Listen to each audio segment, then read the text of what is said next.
CSZ D&i Talks features the use of adult language and discussion of serious topics that may be new for certain viewers. Please be advised. Here we go.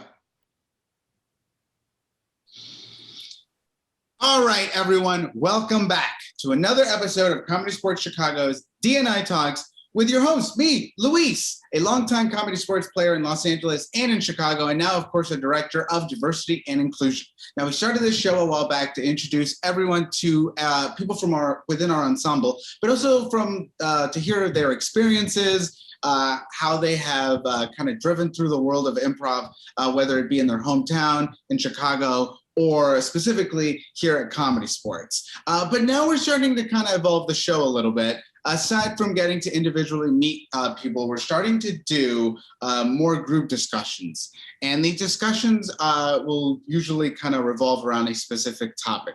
So because we are in the middle of Pride Month, happy Pride Month to all, we are gonna have a Pride discussion today. And to join me, we have members today from our rec league. All three people that are joining me today are members of our rec league.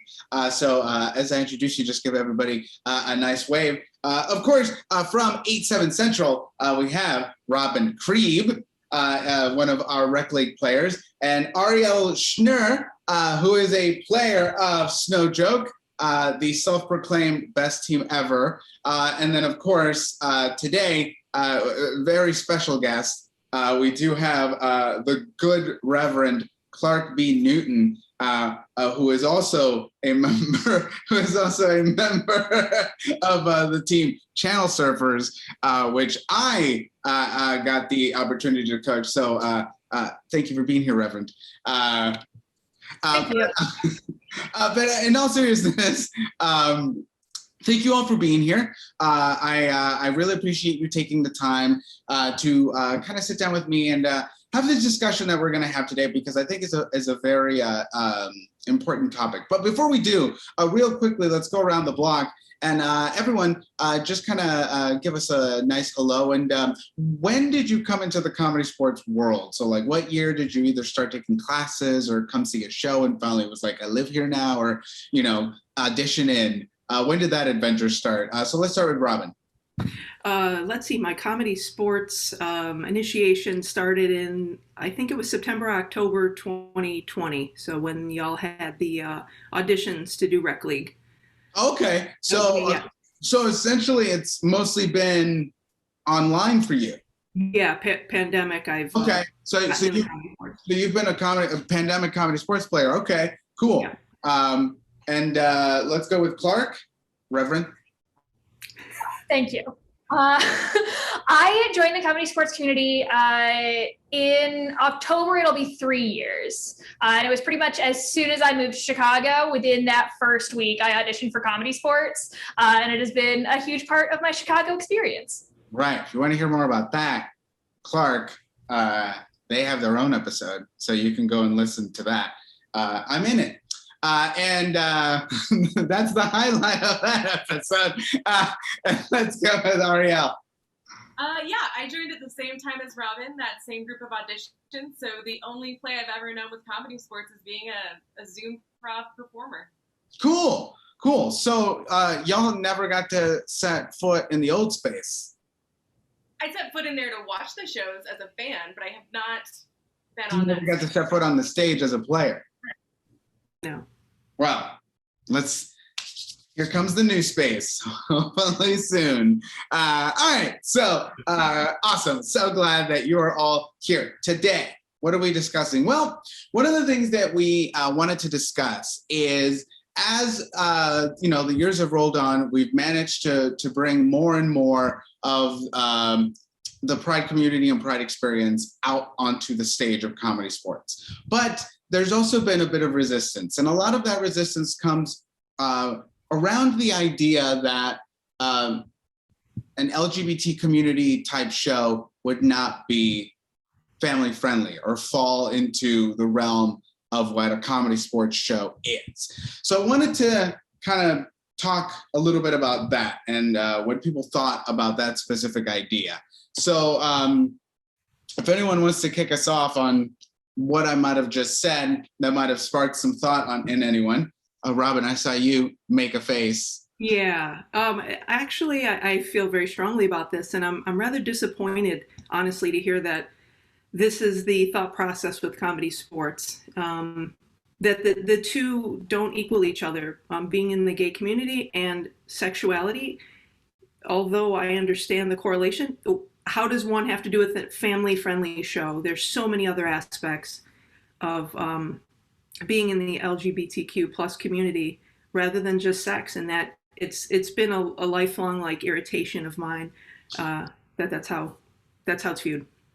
And mind you, let me just say that I don't want to present it that it's been a full-on like dead stop, like this is not happening, and anything like that. But there's and not just, and I'm not just saying specifically in Chicago, but across comedy sports, there's a bit of like, well, we'll have to walk kind of trepidatiously through this minefield that is whatever they think the show is going to be. Yeah. But yeah, because I don't want it to immediately be like, let me just throw everyone under the bus. But no, I totally understand what you're saying. Anyone else? Here's the question. Oh, Reverend? I am okay, but I'm just calling you Reverend. I promise it's an actual title. I was going to add to that that I think it also, the thing about saying that the LGBT community is inherently not family friendly is most of the things that gay people do, straight people do too. And I think there's just a bigger focus on it because it's different. But I think straight people have just as much capacity, if not more, to be not family friendly compared to the LGBT community. Well, let me present you this idea, because this was something that was brought up to me recently. Do you think that the way that the comedy sports show is structured, as it's always been, 2 teams ref, we play it as a sport, do you think that structure lends itself to, let's say, if we were going to do like a Pride show, does that structure lend itself to the Pride community being able to express itself the way it wants to, or do you find that structure limiting? I have an opinion on this. Please, and that's exactly why I was asking. Good, or else this interview was good. I have several opinions. Good. So my first opinion within, I distinctly I don't ever say LGBT community. It's communities, because I think that there's, in any marginalized group, there's this impulse to present a united front of what it means to be gay, or what we think, just because we want to put on a show to say, hey, we are normal, or what have you. I think that that's an obligation that a lot of us have felt, and I think when we talk about that, or when we see identities that are more sexualized, as Robin was saying, that gets all bundled together. And so creating this this space for these multiple beliefs, these multiple ways. There's no one way of being straight. There's no one way of being LGBTQIA2+, So I think that's the first thing. And then the second thing that comes up with that for me is I'm always gay. I'm not gay just when I'm with my girlfriend. I'm gay when I'm going grocery shopping. I'm gay when I'm doing the dishes, I'm gay when I'm on stage, always. And so I think that's something that is just as important, and was important for me growing up as a queer kid in a small town. It wasn't like, I absolutely respect the history and all that has brought us here and brought us to our rights, but something that was just as liberating for me than all of these people proudly wearing rainbows everywhere and that kind of thing, was seeing someone who was gay that was just living their life as they are. And I think that is just as much of a radical act as it is to be out in the streets. How do you, when you think of like a Pride show, what comes to mind? Like, what do you picture in your head when you think of something like that? Go ahead. Oh, that was my short. Drag queens and glitter. Drag queens and glitter. Okay. But I would add to that that I also think that, yes, while that is the first thing that comes to mind, I think that's also a stereotype of what Pride shows can be. Because just as you were saying, like, it's not one community, it's communities. And so not everyone in the LGBT communities is obsessed with drag queens. And even going beyond that, if we're talking about family-friendly matters, there are also people in the LGBT communities who are asexual, who are aromantic. So even outside of, even if we did like a drag queen structured show, it doesn't necessarily have to be sexual because that's not all encompassing of these communities.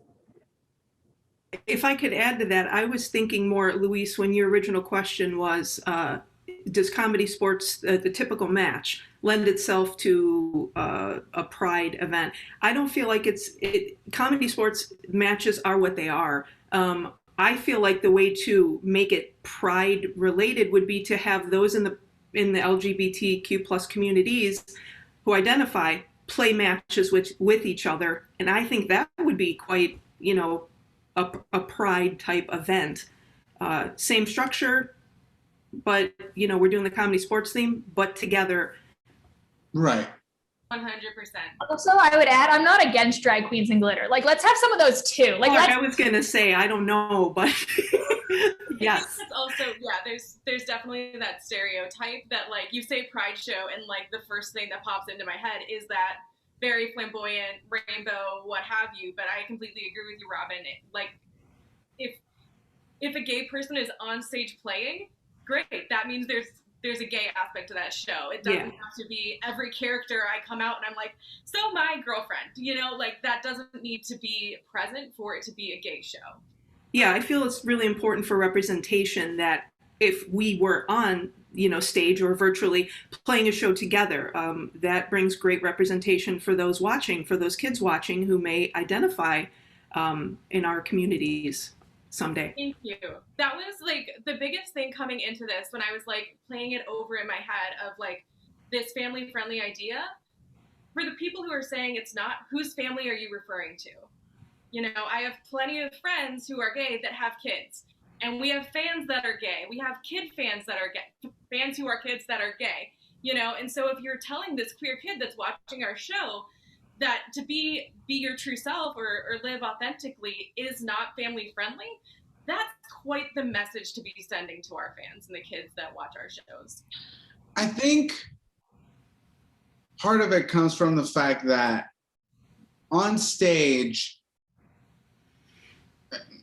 much like in the real world, but on stage, these queer identities are being created in this like what is essentially being determined to be a straight space. So it almost has to be like verbally acknowledged that this character is not straight. Mm-hmm. But it just feels weird because when you think about it, it's a weird move to have to make because like a straight character doesn't come in and go, man, I'm so straight. And it's like, though now I'm going to do that as a choice for a show. So, man, as a man, I am noticing all the women. I think creating art in a heteronormative culture means that we're assumed straight or assumed cisgender until we say otherwise or until we announce otherwise, which of course becomes coming out, which is also a big narrative within queer communities and identities, is the big pressure on coming out, whether or not that fits you safely or with your identity, that kind of thing. So I think that that's part of what we're up against, and that's not a comedy sports thing. That is that's across the board. We live in a heteronormative culture, and that means that assumption goes into every space that we are in. Unless it's like a team that it's like, this is one of the gay teams in town, and you walk in and you're like, they're playing these same scenes that you would see on other stages. It's just that they're gay, even though they're not like always playing characters that are outwardly gay, So there's that. I think that is a big factor in all of this. We all approach it differently. We all come to this differently, and I spent I said before this, I have a degree in women, gender, and sexuality studies, so I've spent a lot of time trying to put language to what we don't have language to and listening for new language so that as we grow it in ourselves and as we grow in our communities, that we can make that expansive language and really, as allies to ourselves and to allies to other folks within our community, find that language so we are able to continue to live authentically and expand what we know of that. I mean, you talk good. Thanks.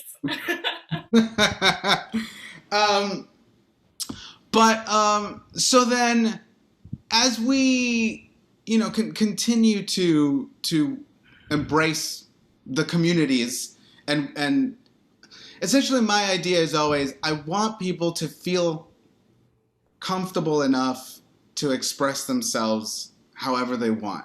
When I think of these spotlight months, I always say to myself, like, I have to find a way to remind me that this needs to be us thanking these communities for choosing this space as the space where they want to express themselves. That's how I want to approach it. So it's not like, look at the gays on display. So as we progress in that way, what are things that you would like to see to normalize these sort of characters and experiences on our stage? I think part of it comes with not necessarily just thinking about it as a spotlight month and be like, this is the month that everyone's gay.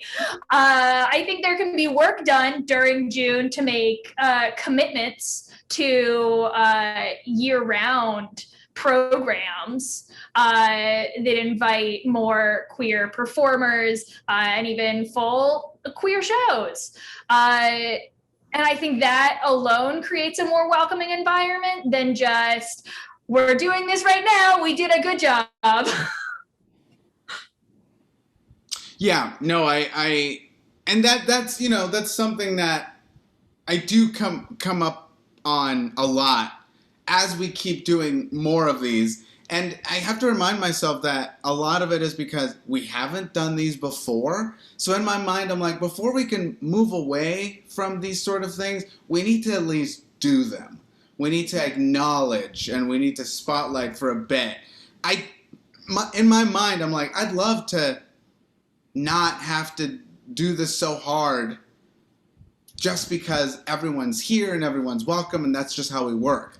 But for 30 years plus, there was just certain things were done a certain way and certain things weren't acknowledged, and certain characters like that were thought to be like, oh, let's not play that way because it's a family show. So people couldn't express themselves fully on stage. So now I'm very much in this space of like, all right, I very much want to just acknowledge and be and let people do their thing, but first, we're here, and at least like let's spotlight for a bit before we just move on from that.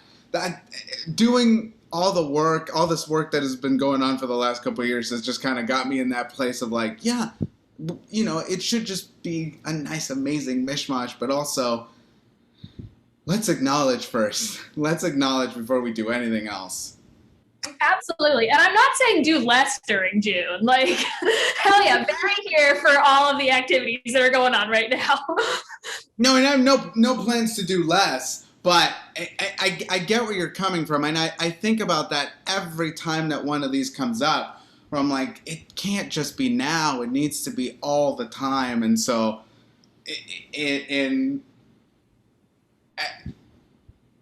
it's nice to, at least for me as the director, it's nice for me to be able to like, let me focus on this for this month, because every day it's just, yes, all of these communities and all of these people and all of these groups.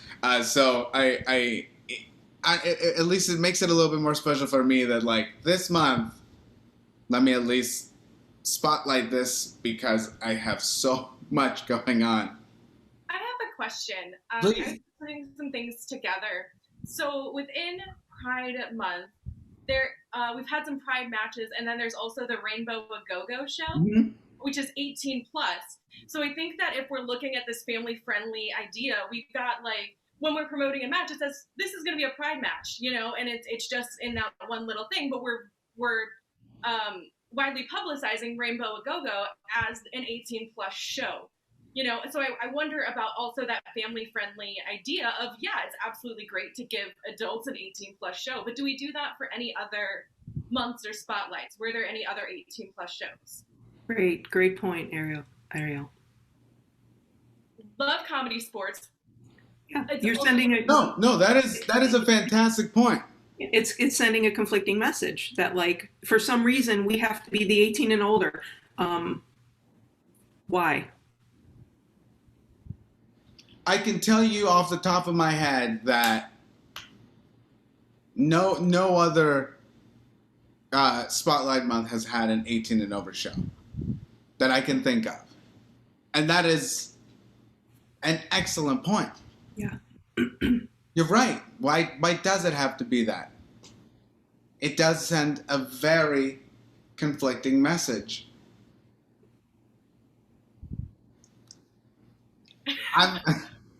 Maybe start there if we want to start. Yeah. No, I mean, like, totally. I'm sitting here and I'm taking it in as like, why didn't equal share? Let the other. It's not a permission granted, but like, have other spotlights have this 18 plus show if we're going to expand comedy sports to have 18 plus content, you know, or have other 18 plus shows for comedy sports, so that Rainbow A Go-Go doesn't stand out as the one. And it says 18 and over? Yes. Okay. Or conversely, get rid of the 18 if you're going to have everybody else be that whole, like, you know, anybody can watch. Then get rid of the 18 and over Rainbow A Go-Go, make it for everybody. Yeah, and I guess the question would be, like, what is it that we thought was going to happen that we would need to make it 18 and over that wouldn't happen in any of the other shows? That is a fantastic point. And you're right. That is what creates that weird, like, juxtaposition of, like, well, you're saying one thing, but here you are doing another. And I mean, comedy sports is kind of my first foray into family-friendly comedy. You know, like, I haven't done a whole lot of that before this, whether it's improv or stand-up or sketch. So, like, it's been a fun place to play in that regard and to grow. But it is something that kind of stood out for me. No, and it is an excellent point, because you're right. I mean, I know we've said it a couple times already at this point, but I can't think of any other show that we've specifically had to have said that. And what is the aspect of this specific show that makes it that? Is it? I mean, I don't want to, you know, I don't want to guess, but what part of it was the thing that made it like, well, don't forget to make this 18 and over? And I think that was part of for the call for performers. It was also like, this is going to be an 18 plus show, so know that you have those freedoms to create content within those guidelines that don't usually apply to comedy sports programming. And so do you think it was the actual phrasing of like 18 and over, or could we have said something like, you know, like the out of bounds foul is not in effect here, so, you know, buyer beware, there might be some adult content in it. To let them know, like, there's just more adult content here without making it like seem like this is, I mean, I don't know. But I guess my question to you, Luis, is what about that is adult content? Like, why is it termed that way where our communities are seen like that? And so what is it about that would have to make it a disclaimer of adult content? Why? Because we're talking about gay? I don't know what that is. I mean, I know what gay is, but I mean, I don't know what well, if not, I better just click off. Like, maybe you should watch that show. Yeah, maybe. No, and you're right. And I think it's, I mean, does it come from the fact that it's just like, because we're talking, you know, I'm gay, so it immediately is sexuality, and so like, does that mean that it's immediately gonna, like, you know, turn into pornography? Like, no. But I guess just because it immediately is like, oh, this is about sex, it's like, well, it's about people's sexuality, but it's not about sex specifically. And maybe that's the difference that people need to start making, where it's just like, it does pertain to sexuality, but it's not necessarily about sex. And yeah, and I think that's maybe where it comes from for a lot of people. I was going to say within the comedy sports world, but I think just within anyone who's moving to do these sort of shows. Well, I mean, that's also, I think it's a wider cultural context. Again, I think that any space that exists within this heteronormative culture, or this sexualized idea of queer folks culture, that's just going to be an immediate connection they make, and that's the culture that we've built. So I think that because that exists outside in the world, and we are part of it there, it gets carried into a theater with us. And yeah, that's something that we've thought about, or at least I've talked about before, where it's just like, you know, we're improvisers, we're comedians, our job is to kind of reflect what's going on in the world and to watch and comment on it. And so the world is of course going to come through our door, especially when we engage the audience and talk to the audience and get suggestions from the audience. Like, that's the world right there. So as much as they get to throw their version of the world at us, we also need to be able to engage with our own. Yep, 100%. That's a really great way to say that. I did it. I talked good with the smarties. Oh, good. Oh, awesome. So then, I mean, how do we move away from that mentality? Like, what are? I don't want to say like, what do we tell people? What do we say to people? But what can we do other than just do our presentations and kind of like, we're gonna move ahead. You can follow along if you want, but like, you know, this progress train ain't stopping. Like, how do we move away from this? Yeah, I think what I was hearing a lot in the past conversation that I think can in some ways influence the answer to this is it's about creating some form of equality. Let's not just expect the gays or the trans people to be one way. If we are going to give them an opportunity to do an 18 and plus show, which like that some comedy is 18 plus, and I think there is a space for that. So let's give it to the gays, but let's also give it to all the other communities. Or let's say, hey, we're Comedy Sports, we only do family-friendly shows. We would love to do this gay show, but just remember, these are our rules that are always there. Yeah. And, you know, there are certain cities that do adhere to that specific rule, and when other cities kind of want to, you know, step outside of that, they do a blue show. And so there's been room created for more adult content, that 18 and over stuff, which I think, especially within the world of comedy sports, most of the time just means like swearing.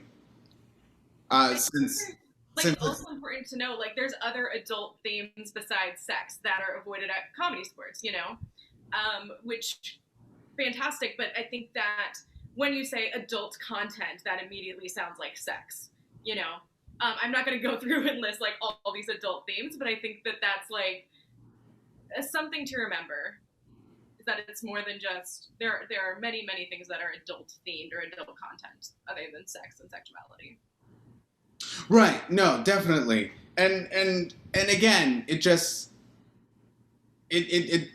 brings up that question of like, why is it always specifically tied to this community?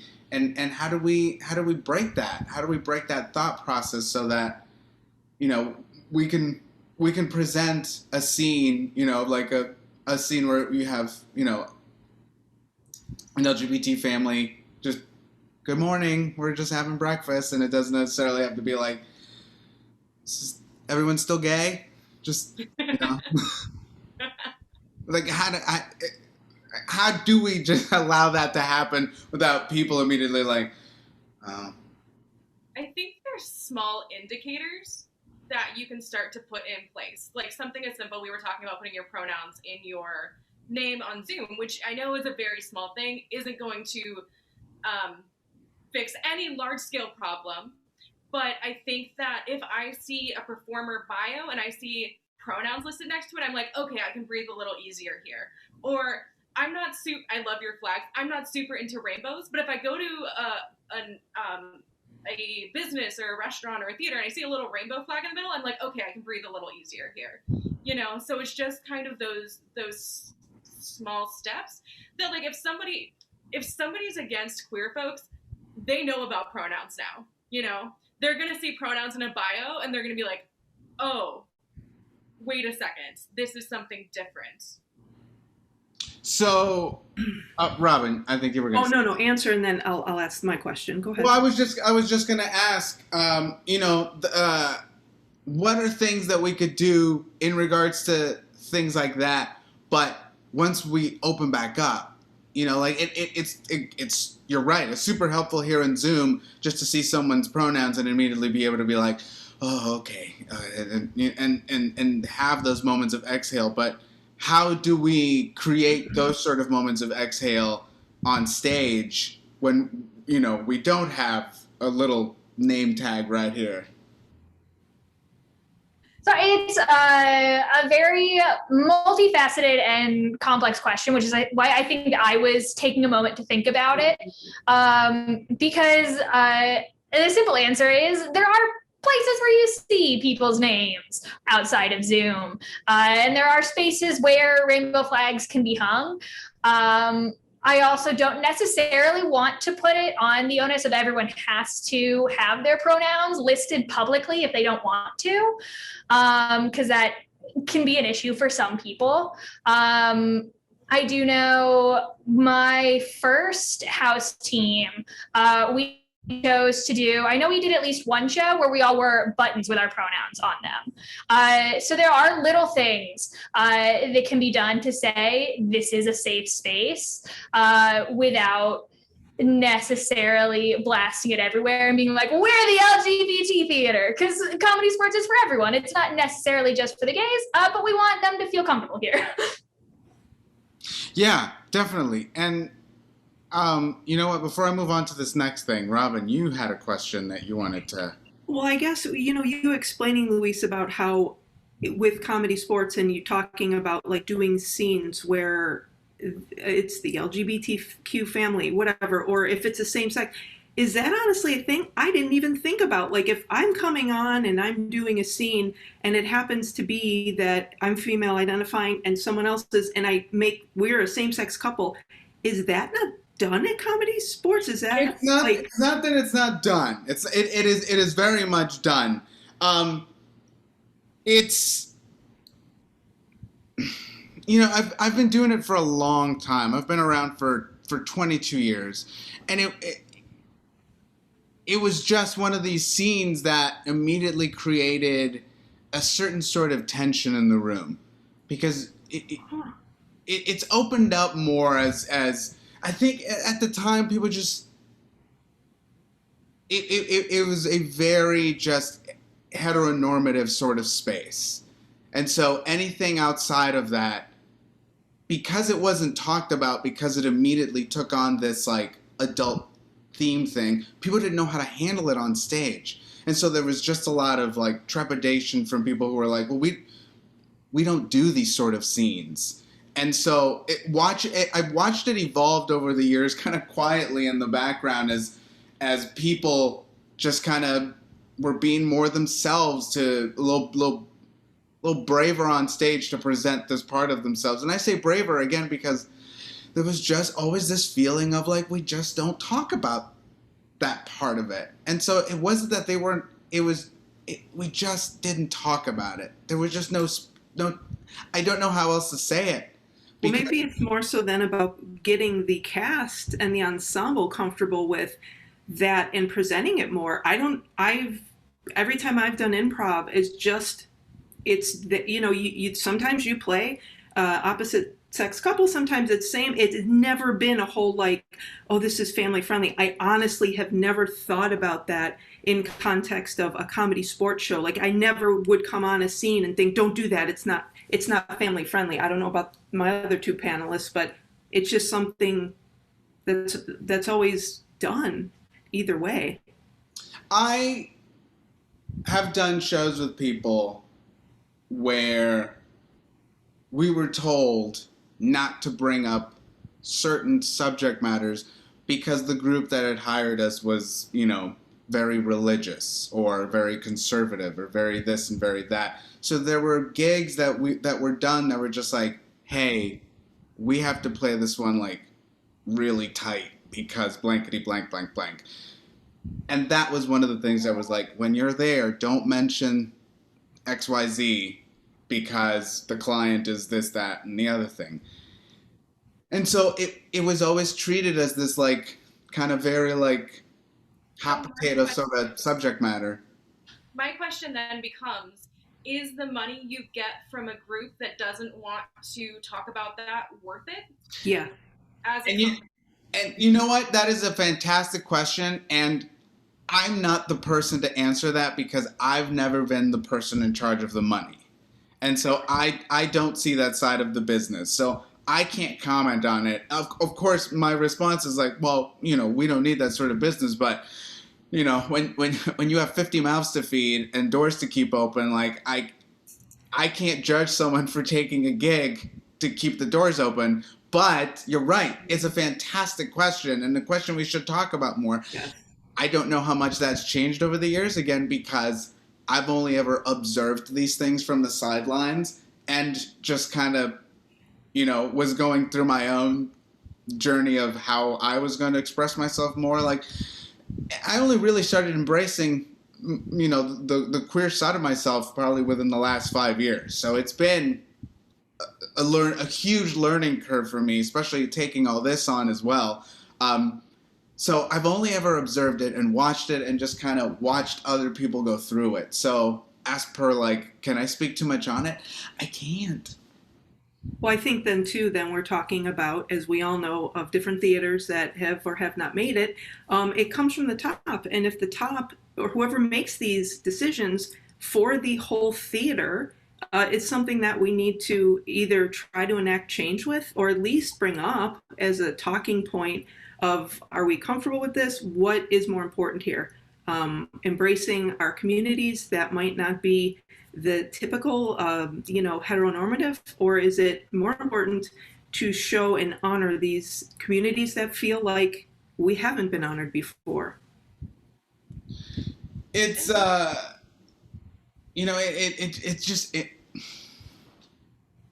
it's been interesting for me seeing all these things and mostly because we've never talked about it. We don't talk about it. And so like, I have these conversations like this because like, let's find, as Ariel very beautifully found, like she found the verbiage for what we were trying to say is like, when we don't have these sort of conversations, we can't find that verbiage. And when we can't find that verbiage, we can't get to that next step of the conversation. So we just keep having we're spinning our wheels in the mud and not moving forward.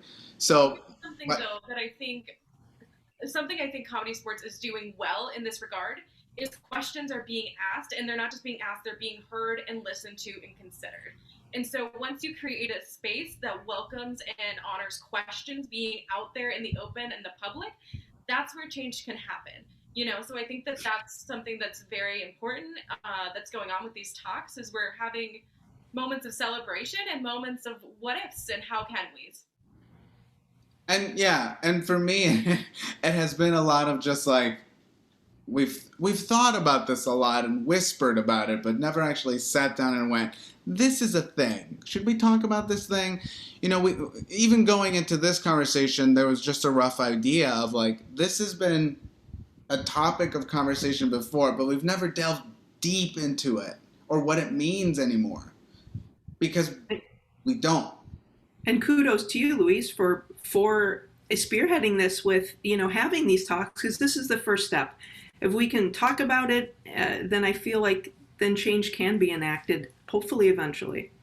And it's nice to hear, you know, that to watch your face of like, I didn't even know that was a thing. I'm like, that's great.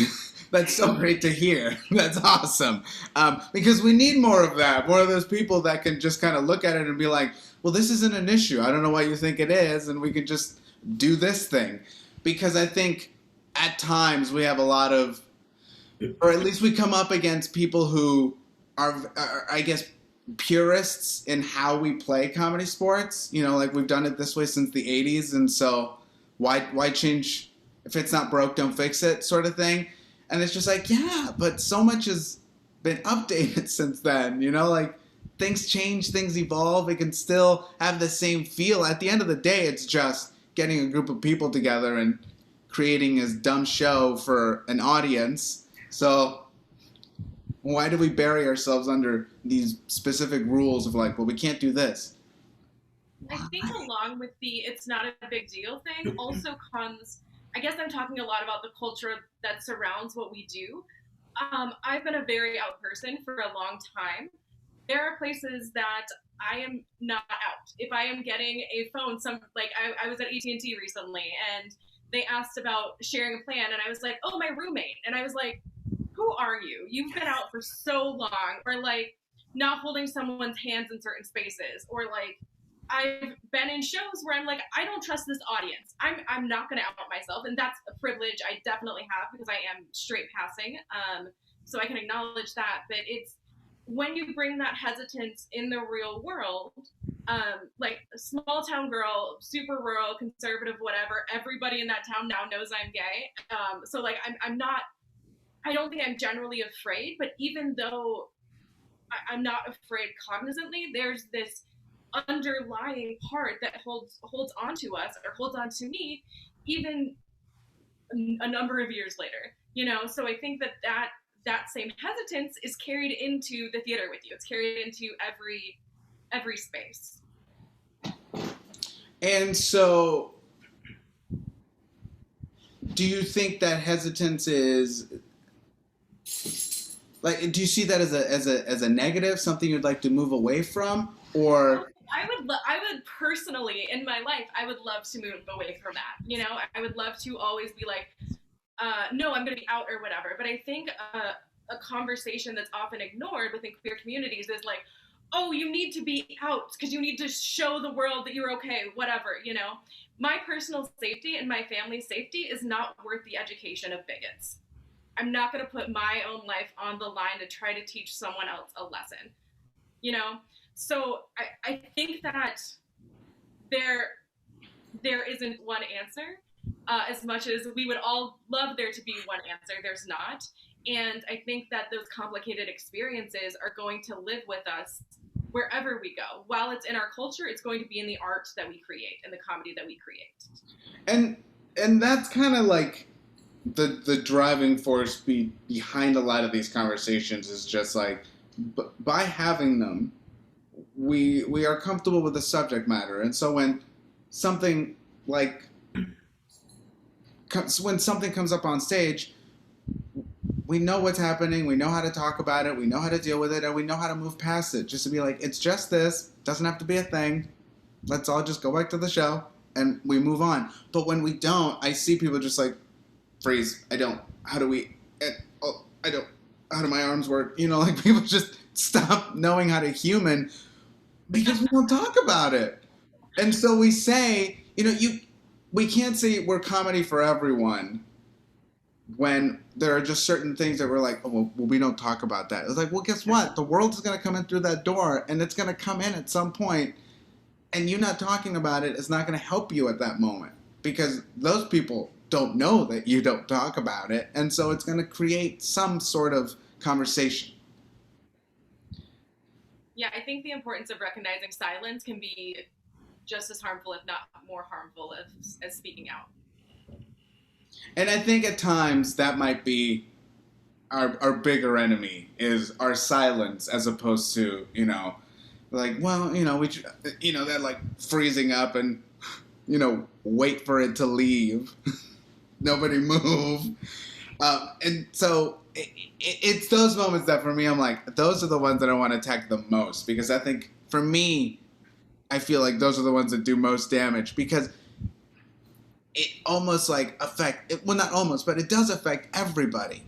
So either the people that freeze up are going to work harder to make sure those things don't happen again, or we're actually going to move more towards actually being able to talk and deal with it and not freeze and make it worse. Absolutely. And I think when things like that happen, I think it's important to have allies in the room and on stage. I have a very different experience where there is not a room that I enter where I am not visibly trans. And so when there are those awkward moments, I feel like everyone looks at me and they're like, it's about you, you fix it. I'm like, that's not my job. I'm just here to have fun and do the improv. Mm-hmm. You can help. And so I think another great reason why we're having these conversations are the allies can see it and they can participate, and hopefully it leads to more discussions, because it feels like everyone on this call is very much on the same page about this topic. I would love to see some of the people who maybe hadn't thought about these things get engaged as well. And I think that could help build a stronger community where some of this stuff that isn't taboo isn't thought of as taboo. And I think that speaks to just why representation is so important. Yes. Because when things like that do happen, if something within the trans community comes up, then everyone doesn't immediately go, Clark, you're the resident trans expert. Fix this, please. That's not your job. And I think about that a lot as I start to try to build more community around this. And I think about I can't make all the people from within underrepresented groups my justice warriors. I can't expect them to well, you're here now, so it's Pride Month, so get to work. You should also have the opportunity to come here and just be like, oh, I come once a month because it's my free weekend. And it's like, great, so many other people get to do that shit too. You should as well. So I think about that, and just how careful I am with adding more onto the pile, when knowing that my job is to take away from that. But, 2 steps forward, 1 step back. Sometimes you have to in order to be able to take more off later. But I think about that so much because that's not your job. And I am happy to have these conversations. I do, me as a person, not speaking for all trans people, do genuinely enjoy educating people. But when it gets to situations that get awkward or potentially unsafe, I'm like, yo, someone else take it.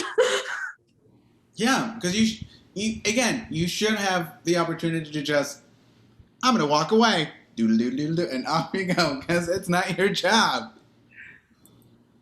No, that's a fantastic point.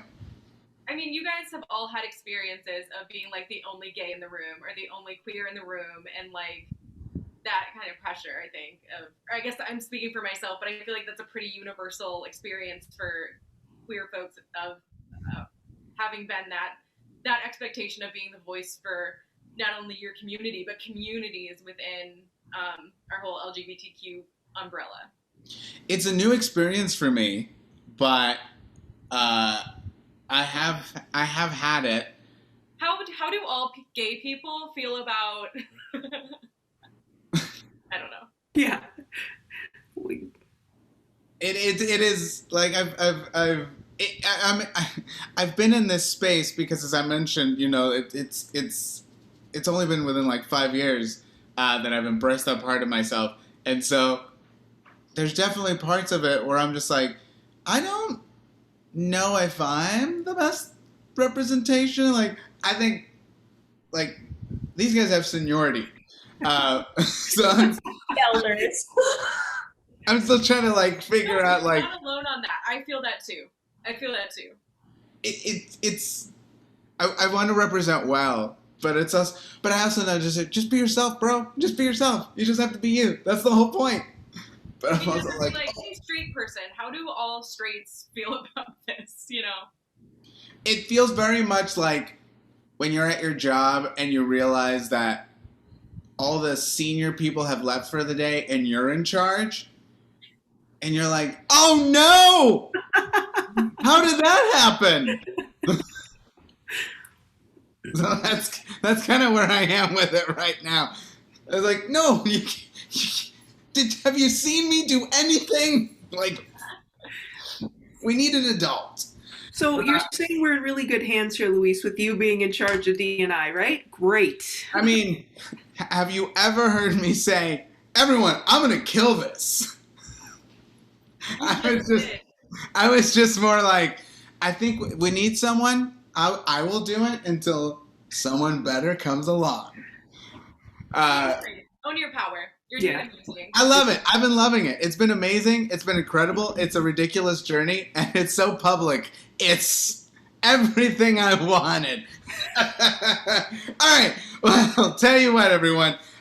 We're coming to that time. So I'm glad we were able to sit down and talk about this. Though if anything, I feel like we now just have like new conversation roads to follow. I'm really glad that this kind of started, just because, as we noticed, it is a very complicated subject matter in regards to like how everyone's going to move forward with it, because it is very, just personal and how people want to express themselves while still creating the space to do so.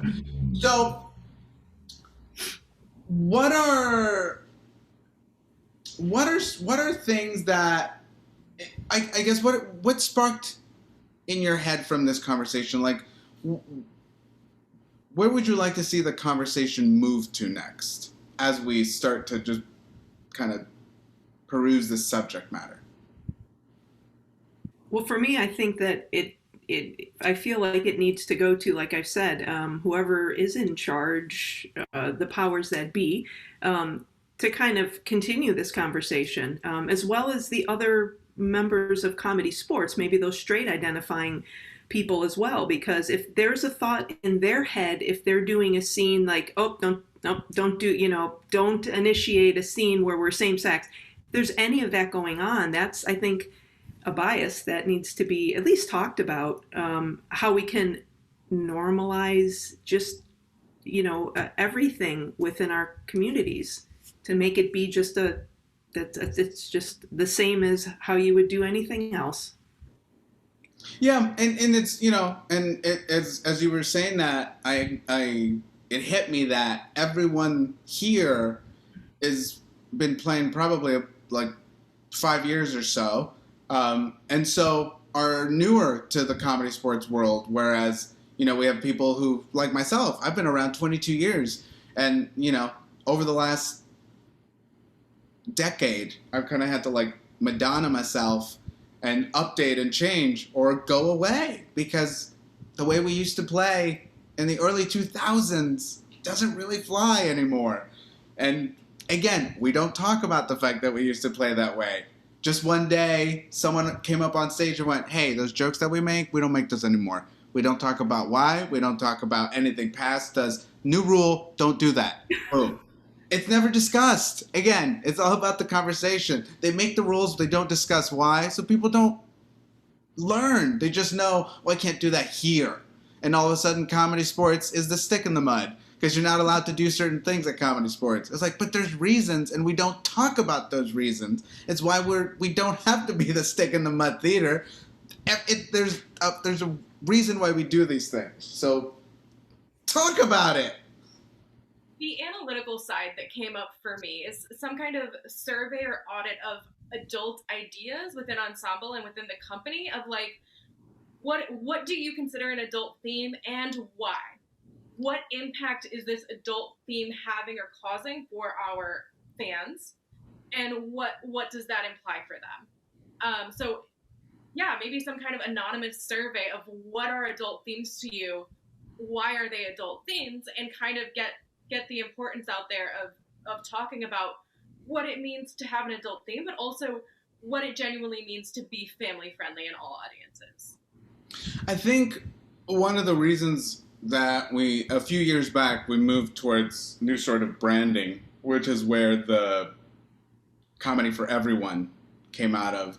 And I think one of the reasons we moved in that direction was to kind of start to shy away from that idea of like, well, it's always family friendly. It's like, no, it's open to everyone is kind of what they were trying to move towards. And I think we still are trying to shake that family friendly motif, which again, like, whose family is a great question to ask in that moment, because, you know, we always say like, well, we don't want to offend grandma. I was like, you know what? In some families, grandma's the offensive one. Like, it's important. Whose family are we talking about when we say family friendly?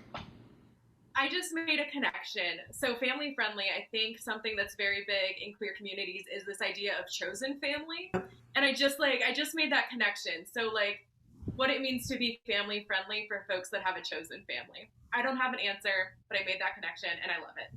No, and it's an interesting point to make, especially considering that the improv community does become a lot of people's chosen family. So to not have that acknowledged more is an interesting point to bring up. But again, we don't talk about it. Clark, anything to add on this? I just want to double down on what everyone else has already said. That I think moving forward, this needs to be a larger discussion, because I think the four of us can sit here and agree and scream, give us rights until the cows come home. But when change actually occurs is when we appeal to the values of the theater and say, hey, we know that this is what we want. Why aren't we doing it? Let's make it happen together. No, and I agree with that. I've always said, like, these conversations, though they are important and it helps us find our words and our voice, is also only going to go so far until we actually have a truly, like, mixed, diverse conversation where everyone is hearing this. Because in this room, we're eventually going to hit a point of just, like, the four of us. And it happened a lot in this conversation where the four of us were just like, Yep. There's nothing else to add. I don't know what else to do, but just agree. So, like, and that's where these conversations tend to end up a lot of times, because it's just like, yep, we all agree. Well, see you all next year for the annual agreement that things suck. The gay agreement. There's so much value in that, though, to have that validating experience. Because, I mean, I haven't sat down and talked with any of you, and then to also, like, meet people or talk with people for the first time and be like, oh my God, I'm not alone. Like, that's such a great feeling. And even though I have friends that I agree with and family I agree with, like, it's so validating and wonderful to feel that there are other people who are on your side and whose side you are on, even if you've never spoken before. So I think that's a larger takeaway as well. No, go ahead, Clark. And I also think that these conversations are an amazing foundation that we can point to as a theater and say, hey, these are people who are in our theater. Like, let's look at this example and let's build off of that together. So I do want to thank you for hosting these conversations, because I think they do a lot of good. No, and it helps everyone just kind of open up a bit, I think, on the idea of, like, it's okay to bring this stuff up here, and it's okay to talk about it, and even more so, like, if you want to, we can put it out on the internet. Like, I want people to